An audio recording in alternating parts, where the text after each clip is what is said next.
من يهده الله فلا مضل له ومن يضلل فلا هادي له ونشهد أن لا إله إلا الله ونشهد أن محمدا عبده ورسوله أما بعد. We begin by praising Allah subhanahu wa ta'ala. We send peace and blessings upon the last and final messenger, Muhammad sallallahu alayhi wa sallam. In the previous session, we discussed some of the realities of Allah's noble name, Ar-Razzaq. And today's name is somewhat interlinked with the name Ar-Razzaq. This particular name is mentioned in the Quran around 7 times. And it's used in different ways and it projects different meanings. And all of the meanings are intertwined. And Allah subhanahu wa ta'ala in one verse, He uses this particular name as a defining element of His treatment towards His slaves. Allah says in the Quran, Allahu Lateefum bi'ibadih. Allah is Lateef with His servants. So this is a methodology Allah uses when interacting with His devout slaves, telling us that it's not just a description, but it's a description of how He interacts with our lives. His care, His planning, His mercy, and His intervention. The name Al-Lateef, it's derived from the word lutf. And this is something human beings can embody. In day-to-day spoken Arabic, a child can be described as Lateef. An adult can be described as Lateef. And quite often when we use this word to describe another person, it points to their innocence, their kindness, and their tolerance. But when we speak about Allah Ta'ala, the scholars mention that there are a host of meanings. And all these meanings complement each other. Number one, kindness and gentleness. Allah deals with His servants gently, not harshly. His care doesn't overwhelm or crush His servants. Rather, His care, it soothes them, it comforts them, and it places them where He wants them to be. Number two is perfect knowledge of subtleties. Allah knows what's hidden, what's unspoken, and what we ourselves may not recognize. This includes internal fears, intentions, silent supplications, and unnoticed struggles. Allah has perfect knowledge of subtleties. And this is among the primary meanings that scholars speak of whenever Allah's name Lateef is discussed. That He's the one who has in-depth acquaintance of all the subtleties that human beings cannot perceive. And lastly, He rewards His slaves and prepares alleviation for them in the most subtle and gradual way possible. So Allah's help, it comes quietly, slowly, and without dramatic signs, when it's least expected. But it's precise, intentional, and perfectly timed. So the translation for this divine name can vary. But quite often, this name is associated with expressions like the subtle, the gentle, the all-acquainted. And these are some of the meanings that Allah conveys to us in the Quran itself. And when we think of the word Lateef and how it relates to us in our day-to-day lives, the example of a seed often comes to mind. Where a seed is surrounded by darkness, and the human being thinks nothing is happening. There's no sound, there's no movement, there's no visible sign of life. That seed that's been buried beneath the ground, it's growing. It's at the verge of sprouting. It's being catered for. Its environment has been orchestrated. But the human being doesn't recognize any of these symptoms that we're speaking of. But quietly and gently, Allah allows water to reach the seed without any force. Nutrients arrive without any noise. Shells crack without any violence. And growth begins without any announcement. Why? Because Allah is Lateef. Things happen in the most quiet, gradual, yet precise and timely manner. And this applies to our lives. When going through difficulty, the only thing on our minds is when is ease and alleviation going to come? When is Allah going to give me finances? When is Allah going to remove the marital polemics from my life? When is Allah going to allow my family to have peace and compatibility among them? When is Allah going to allow me to fulfill my goals? These are struggles, challenges we all face. But Lateef is that while we're so focused on the ease and the alleviation, while going through difficulty, Allah is giving us moments of ease and alleviation that we don't even recognize.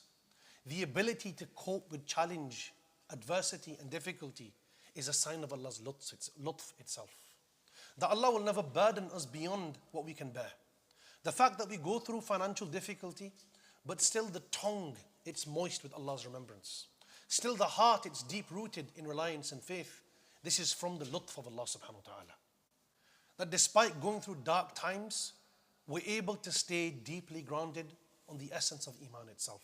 Allah's lutf materializes. Despite struggling financially and going through difficulty, Allah introduces us in our lives to people who help us, who guide us, who comfort us. This is Allah's lutf. There are blessings, nourishments that Allah provides for us, which we fail to recognize because we are deficient as human beings. So Allah tells us, Allahu Lateefun bi'ibadi. Allah is gentle and kind to His slaves. Allah is always giving us some form of blessing, always showering us with some form of mercy, which we only notice at a later point in time.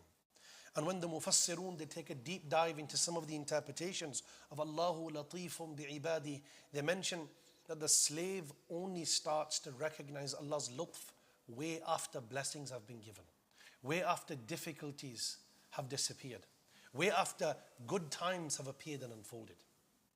Because we are deficient. So through Allah's name Lateef, there are many lessons that are being conveyed to us. That remember, not everything is going to be visible for the human being.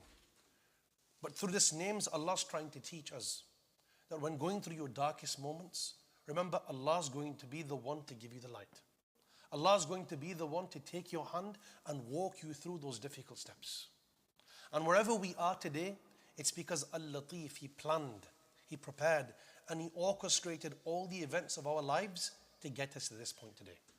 And there are things that have happened in our lives that are unanticipated sources of ease that we were given, which we still don't know about. And the more we reflect, the more we uncover, the more we unravel, the more we discover. Once again, this points to Allah being Lateef subhanahu wa ta'ala. Allah subhanahu wa ta'ala, in other verses, He says, Inna Allaha lateefun khabir. Allah is subtle, gentle, and He's all aware.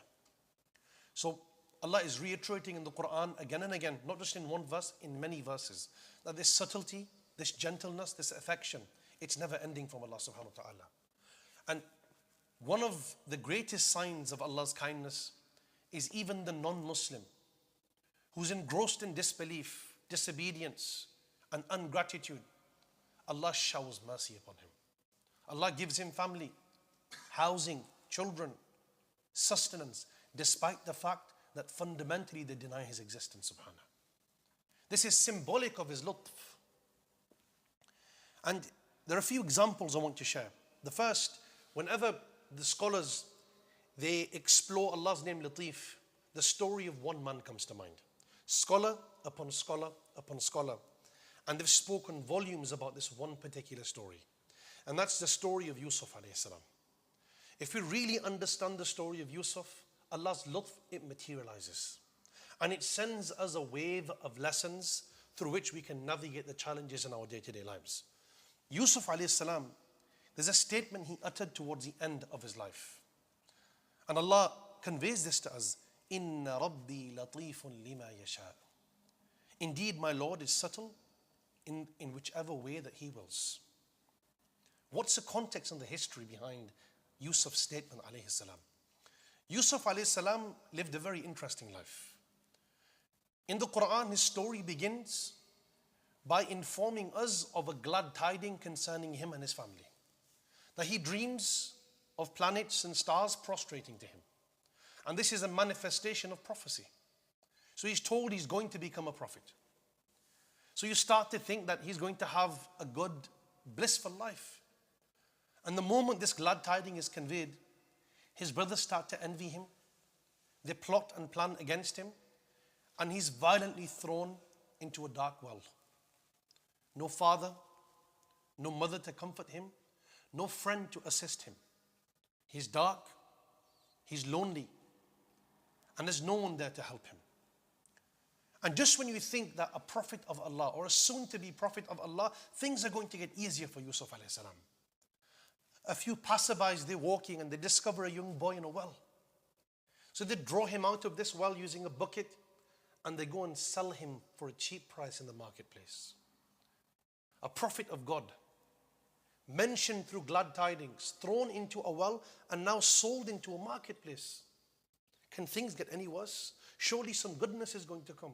And the more you take a deep dive into his story, the more you realize things go from worse to worse to worse. Seemingly so. To the deficient eye, it's as if Allah is only ordaining for him evil and wrong in this world. But Allah is Lateef in the way He plans and orchestrates. He's then sold, to a wealthy man of status, treated as a slave, and then his wife seduces Yusuf alayhi salam. A boy who's been through so much, distant from his loved ones, disliked by his siblings, not undergone any love or compassion for years. And now this woman, she puts other obstacles in his path. As a result of this, there are allegations against Yusuf alayhi salam, and he's imprisoned. A soon-to-be prophet of Allah subhanahu wa ta'ala. A man of pure innocence, gentleness and kindness. Imprisoned for things he never did. And sitting in the darkness of the cell, he meets other men to whom he provides utility. He starts to interpret dreams. And these men are in awe that Yusuf's talent to interpret things. This man must be somebody special. And Yusuf says, if I have helped you, do one thing. اذكرني عند ربك. That you work for the king. When you exit the prison, mention me to your king. Yusuf has some hope that despite the fact that my life has been a downward spiral, there's a chance that this man could get me out of prison because he has connections with the king. Mention me to your master. But Allah tells us the man forgot. So now Yusuf, that hope is shattered. Things get worse and worse. And if Allah had released Yusuf from prison, the moment he wanted to be released, he would have gone back to his previous life, either working as a slave or trying to find his loved ones.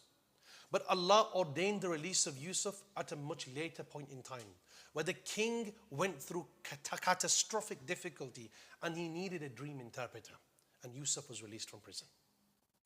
He now, straight from the darkness of a cell, treated like a criminal, he sits in the mansion of a king, in the council of the elites, venerated, praised, and given treatment he's never anticipated before. And gradually he becomes a treasurer, and eventually he becomes the king of Egypt. And towards the end, when his parents, his brothers, they travel from the desert barren land to come and visit Yusuf, and they are reminiscing over past events, years and years of absence, pain, agony. His father lost his eyesight.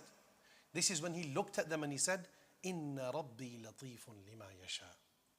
My Lord is subtle and gentle in the way He wills. If it wasn't for Yusuf being sold in the marketplace, he would have never met the king. If it wasn't for the fact that he was sold to the king himself, he would have never been imprisoned. If he was never imprisoned, his talents would have never been recognized.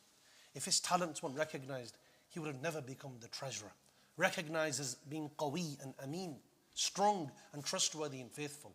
And if it wasn't for him being a treasurer, he would have never ruled that city, that country in and of itself. So Allah was subtle, Allah planned, Allah prepared. Things that no human being could perceive, Allah knew all along. He was well acquainted with these subtleties. So we sometimes sit here thinking, why am I going through this trial? But Allah knows the nitty-gritties of 5 to 6 years before that trial came. Allah has made you make decisions, take paths, accept proposals that are going to prepare you for the trial which awaits you 5 years down the line. Allah is Lateef. He plans in ways that are imperceptible to us as deficient human beings. Each step in the life of Yusuf alayhi salam, it looked like a loss. But it was actually precise positioning for a greater success, for him to fulfill his divine purpose as a prophet of Allah subhanahu wa ta'ala. So Allah's plan wasn't loud. It wasn't immediate. but there's no doubt that it was perfect. And we see in today's day and age, in the modern day, the liberation of Afghanistan, the recent liberation of Syria, Allah through His lutf, He made easy for His slaves the alleviation from tyranny, poverty and massacre. Allah overthrew some of the greatest tyrants and oppressors in ways that shocked the human race. But Allah through His lutf knew all along when and how this is going to occur. The second is the Battle of Badr. It's a very interesting battle. When we think of the Battle of Badr, we know that it was the first ever major battle that occurred post-mass migration. We know that angels descended to physically assist the Prophet, peace be upon him, and his companions. But there are other subtleties regarding Badr that are often overlooked. Subtleties that Allah describes to us within the Quran itself. Allah subhanahu wa ta'ala tells us in chapter 8, verse number 11, that Allah, before He even sent down the angels, He made it rain for an entire night prior to the battle unfolding itself. Why? Why does Allah say that He made rain descend for the Meccan Muslims as if it's a factor to their success? Because it firmed the sand under their feet. And it made moving and maneuvering for the Quraysh even more difficult. These are subtleties that are overlooked by human beings. The weather, the environment, the health, the mental strength, the vibe we feel as human beings.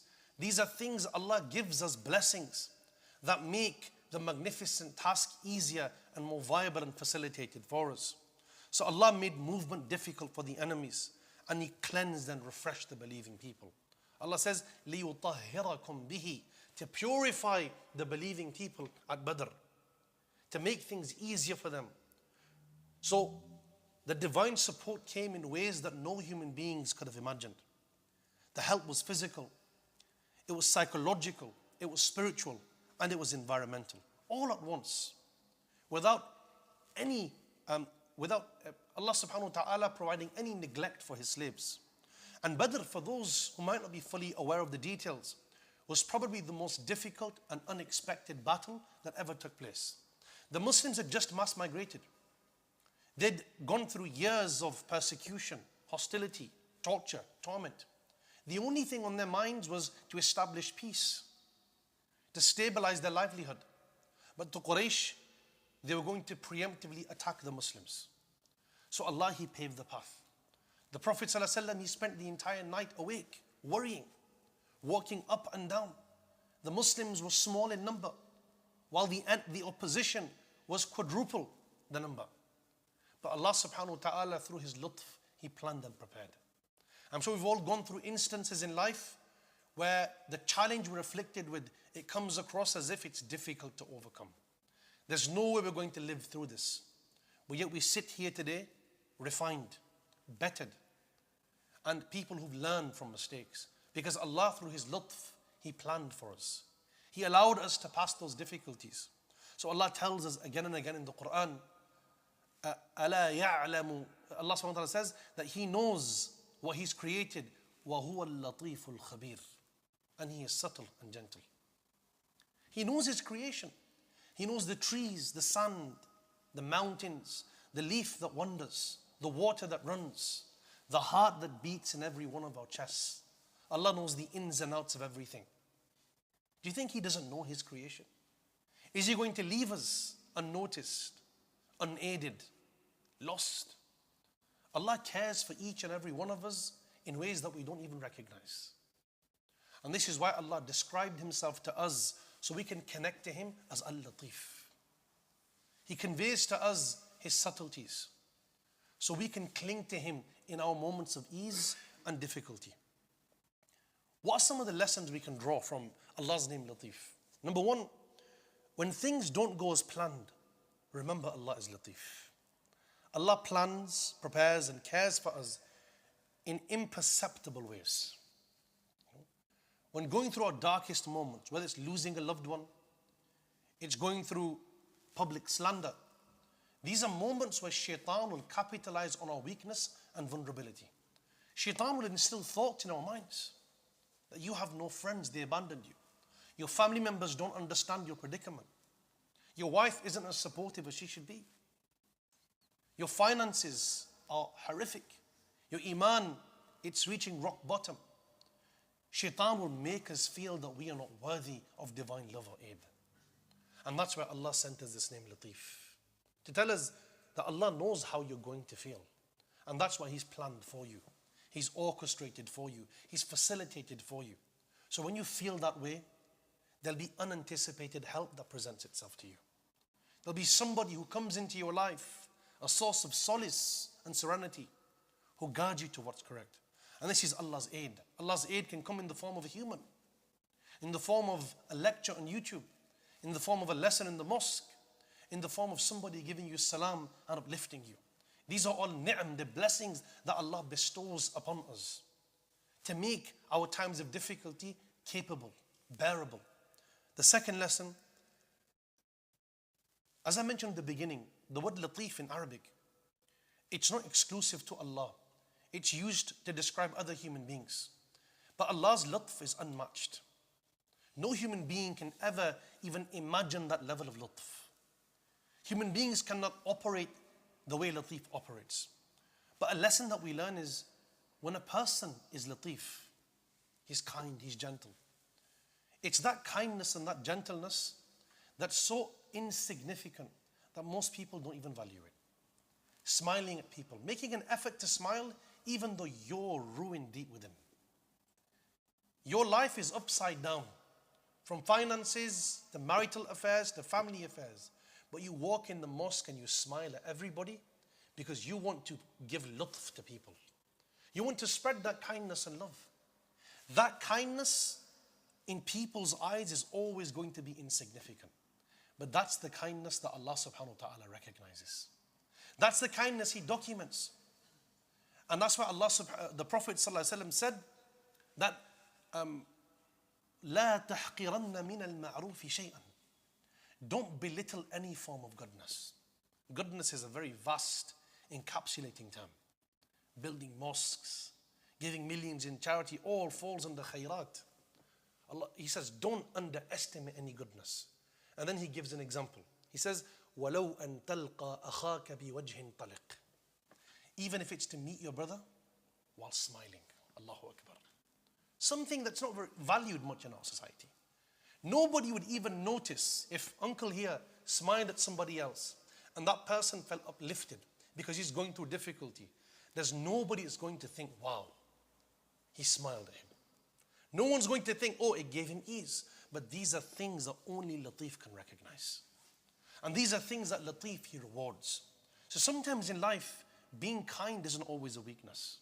A bigger weakness is being deprived of kindness. Allah subhanahu wa ta'ala, He documents the smallest of actions that we carry out. Ibn al-Qayyim rahimahullah, he comments on this particular hadith and he mentions, when you smiled at that person and removed their sadness, the angels documented and conveyed this to your Lord. And it's something Allah will reward you for. The friend you called in the late hours of the night, who's going through difficulty and agony, and you call him and say, I'm here for you if you need anything. Nobody's there to observe your action.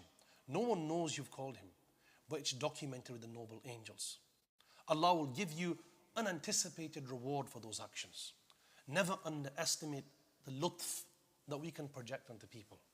And that's what we can learn from Allah's name, Lateef. And this was the sunnah of the Prophet ﷺ. He would draw lessons from Allah's names. That's why when somebody asked about physical appearance, the Prophet ﷺ said, إِنَّ اللَّهَ جَمِيلٌ يُحِبُّ الْجَمَالِ. Allah is beautiful and He loves beauty. There was always a comparison or a parallel the Prophet ﷺ would draw between Allah's name and what the servants can extract from it, in the hope of being like Allah in the sense of behavior, good traits, attributes. Allah is beyond us, of course. And lastly, is the Muslim world today is in chaos wherever we look. Gaza, Rohingya, Sudan. And it's very important as Muslims we have a positive outlook. The Prophet ﷺ was the most positive man who walked on the surface of this earth. I've mentioned this report many times. In Mecca, in the heart of hostility, persecution, when Muslims were a minority, He stood and he said to the people, there will come a day where Islam will penetrate every household. There will come a day where Islam will become widespread in the corners of the earth. There will come a day when Islam will reach the east and the west. And here we are today, 2 billion Muslims globally. This all stemmed from positivity. Never think the glass is half empty. Think it's half full. And Allah's name, Lateef, it gives us the ability to implement this concept. Whenever something seems as if it's going pear-shaped or wrong, remember Allah's lutf. Allah's kindness, Allah's subtlety could be in this thing. Allah could be planning for something better. What I perceive to be good, it could be bad, and what I perceive to be bad, it could be good. Wallahu ya'lamu wa antum la ta'lamun. Allah knows and you know not. So these are some lessons we can draw from Al-Lateef. We ask Allah subhanahu wa ta'ala to make us of those who connect to Him through His names, who understand Him, who make a concentrated effort to implement the lessons we learn. These aren't names just for us to sing. You know, some of us, we've memorized the songs, you know, Allah's names, where we sing them to our children at night. Rahman, Rahim, you know. These are not just to sing and to champion. When the Prophet sallallahu alaihi wasallam said that, he said, "Man adrakaha dakhala al-jannah." The one who internalizes them will be entered into paradise. Internalization, it's to understand them, to internalize their meanings and to act upon them. Only then can we gain this merit of being entered into paradise through learning His noble names, Jalla Jalalu. وَأَقُولُ مَا تَسْمَعُونَ وَأَسْتَغْفِرُ اللَّهَ لِي وَلَكُمْ وَأَتُوبُ إِلَيْهِ. I'll pass it around for reflections and any thoughts or questions brothers might have.